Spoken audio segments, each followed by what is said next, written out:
Let's start with geography, because nothing else makes sense without it. Pull up a map of Europe, find Poland, find Lithuania, look at the border between them. See that narrow strip?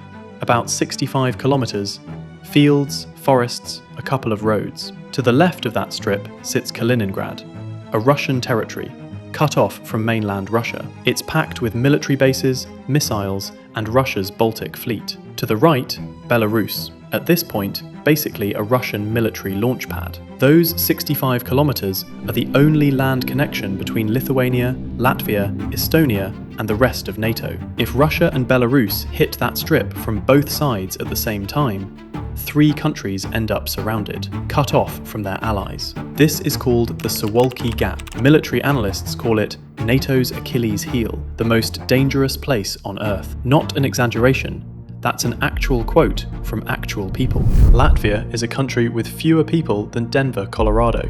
2 million people. A budget roughly the size of a mid-sized Russian region. An army not much bigger than a city police department. And yet, Latvia is now the second largest drone manufacturer in Europe, right after Ukraine. A country that, before the war, was mostly known for amber jewelry. Finland, a calm Nordic country that spent 75 years proudly staying neutral, joined NATO in 2023 in a matter of months. Estonia, 3 million people, is spending more on defence as a share of its economy than most countries in the European Union. It's about to hit 5% of GDP. That's more than the US spent during the Cold War. Why are these tiny countries on the Baltic Sea acting like war isn't a scary scenario somewhere in the future, but something already on the schedule? What do they know that we don't? None of this is paranoia. None of it is fear-mongering. Behind all of it sits a very specific geography, a very specific history, and one very specific question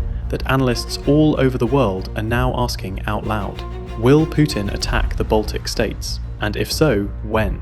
Here's what you're about to find out. How Trump, in April 2026, did something no American president had done in 77 years of NATO's existence. Why German intelligence keeps pointing to 2030 as the date to watch. How many tanks Russia has already burned through in Ukraine, and why that's an argument both for and against a new war. How the Baltic states compare to Ukraine, and not in their favour. And whether Putin can even afford this kind of war, given that his main personal goal seems to be living to 150. Part 1. The case for why war could happen. Argument 1. The Trump window. In April 2026, Donald Trump publicly floated the idea of the US pulling out of NATO. Not a slip of the tongue, not a figure of speech. The first American president in 77 years to actually say it out loud. Think of it like this. Imagine you run a security company. Your biggest client, the one who pays for everything,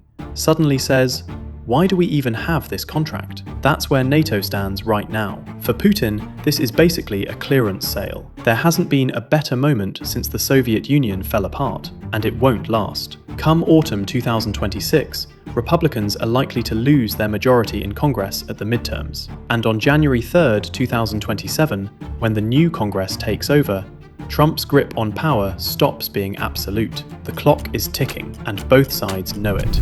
Argument 2. The pressure from inside.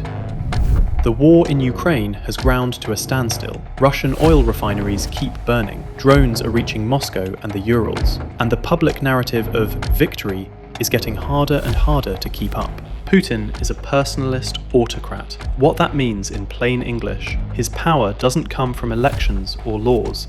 It comes from looking strong and successful. When that image starts cracking, you need a new headline, something big enough to drown out everything else. An attack on the Baltic states would essentially be a reboot. Putin goes back to being the world's #1 villain, instead of just another player stuck in a long, grinding conflict. His face is back on every front page, every news cycle. Suddenly, nobody cares about Iran, Taiwan, or whatever Trump said this morning. He's relevant again.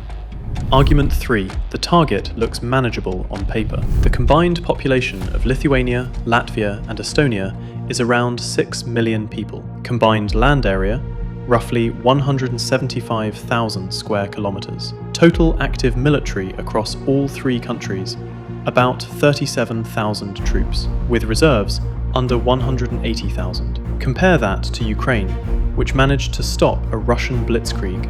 40 million people, a huge territory with long borders to allied countries, and real combat experience going back to 2014. The Baltic states don't have any of that at the same scale. If the plan is Tallinn in 3 days, then from a cold, cynical standpoint, the target looks doable, at least on paper. But here's where it gets interesting, because every single one of those arguments has a flip side, and the flip side is just as convincing. Congratulations, you've made it to the halfway point. Either you're really into geopolitics, or things are just really quiet at home. Either way, respect. Quick test. How many years after the end of the war in Ukraine does German intelligence think Russia will need before it's ready for a full-scale war against NATO? Hold that number in your head.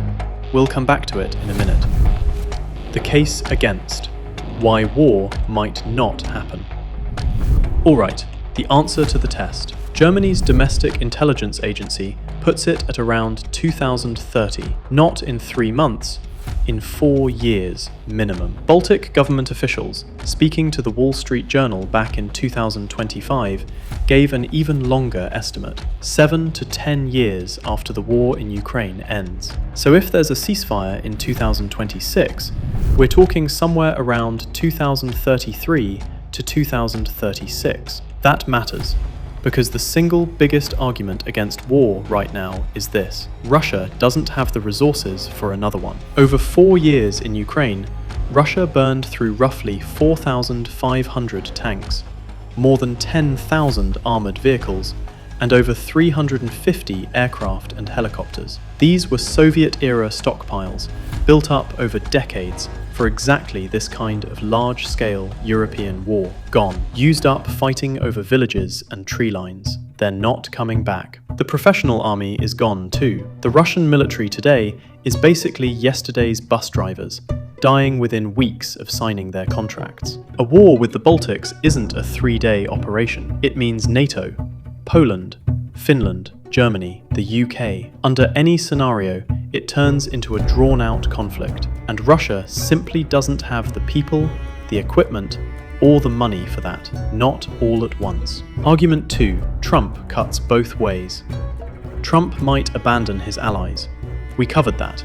That's in the for column. But Trump might also, without any warning, between breakfast and a tweet, drop a missile on someone's command center. He's the only US president whose range of reactions goes from praise Putin on live television to take out the source of the problem. And those two reactions don't cancel each other out. He can hand out compliments in the morning and change everything by afternoon. Trump's unpredictability is the one thing that fully makes up for his incompetence. An unpredictable opponent is the most dangerous kind. Argument 3. Putin wants to stay alive. This one might actually be the most important. Putin is not a fanatic. He's not willing to die for an idea. He has spent decades building a system designed to keep him personally safe. Bunkers, security details, careful distance from any real risk. A war with NATO is a red line of a completely different order. In that scenario, taking out a head of state stops being off the table for any of NATO's 32 militaries. Iran lost its leadership. Israeli jets cut through Russian air defense systems. Putin watched all of that happen. He knows, if Russia attacks a NATO country, he personally becomes a legitimate military target. No potential gain is worth that. And the fourth argument, the one that separates talk from action. The analysts and satellite trackers who spotted columns of Russian military vehicles on highways a full month before the invasion of Ukraine. Right now, they're not seeing anything like that near the Baltic borders. You can't hide the kind of troop buildup a war like this would need. No columns means no war in the next few months. That doesn't mean no war in the next few years. Back to those small countries at the start. Remember, Latvia, drones, 5% of GDP on defence. They're not preparing for a war happening right now. They're preparing for a war that could kick off somewhere between a few years from now and a decade from now. And they know something that often gets overlooked.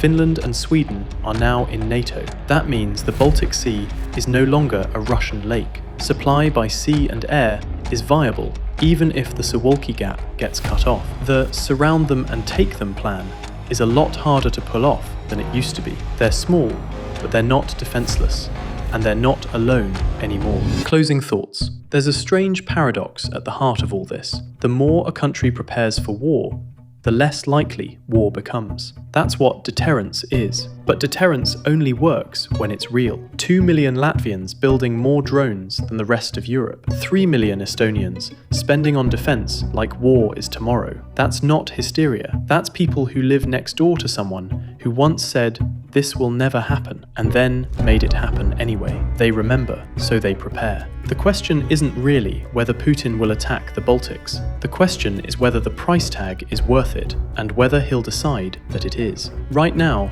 there's no sign of real preparation. Right now, it's just talk and drones. But February 24th, 2022 also started with just talk. That's the question nobody can fully answer yet. If you want to keep watching this space with me, subscribe and hit the like button. It actually helps more than you think. See you in the next one.